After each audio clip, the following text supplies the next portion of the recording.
My boss secretly gave me a project that earned me $500,000. My wife said, "Just give me $80,000, any more will be too much." I couldn't argue with her, so I did as she said. My boss took the money but never gave me another project. Later, the money ran out, my mother couldn't afford medical treatment, and my wife left me. I stood on the rooftop looking down. Then I opened my eyes and was back that night. Reborn, the first thing I did was take $400,000 and knock on my boss's door. The money was sitting right there, staring back at me. $500,000. Cold, hard cash. I pulled the stacks out of the heavy black duffel bag and lined them up on the dining table, one by one. They were crisp, the ink still smelling fresh, the bank band still tight around the middle. Rachel's eyes went wide. She reached out, her fingers trembling as she stroked the bills like they were made of fine silk. She traced the edges, whispering under her breath. $500,000. It's really $500,000.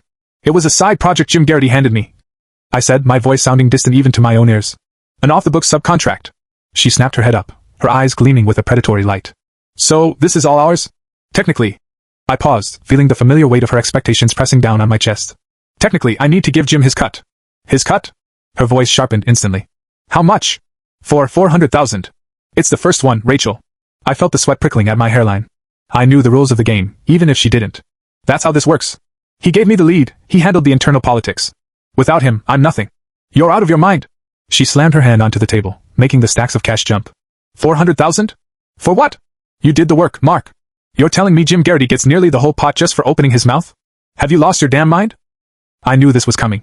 I had lived this argument 1,000 times in my head, and once before in reality. Rachel, listen to me. I tried to explain how the corporate world really turned. I wanted to tell her that this wasn't just a payment. It was an investment in a future. It was the price of admission to the inner circle. But she wasn't listening. She never did. Mark, I'm telling you right now, you are not giving that man a cent more than necessary. She stood up, hands on her hips, her face flushed. Do you have any idea what this money could do for us? Toby's private prep school is $20,000 a year. His club soccer, the elite coaching, the math tutors, that's another 15. Your mother's medical bills, her insulin, the private nursing, that's $2,000 a month. The mortgage, the car payments, do you ever actually look at the spreadsheet? You bring home $10,000 a month and it vanishes before the second week is over. I knew. God, I knew every cent. But I knew something else too. Something far more terrifying. Rachel, just let me finish. No.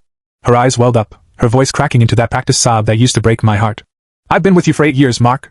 8 years. We lived in that cramped studio for 3 years just to save for this down payment. I haven't bought a dress over $50 in 3 years. We finally get a break, a real chance to breathe, and you want to just hand it away? Do you even care about us? She started to cry. It started as a soft whimper, then escalated into a full-blown sob as she collapsed onto the sofa. I'm so cursed. I married a man who doesn't know how to take care of his family, giving our life away to some rich executive. I stood by the table, looking at the money, then at the woman I had once loved more than life itself. I felt a profound, soul-deep exhaustion. It wasn't the kind of tired that sleep could fix.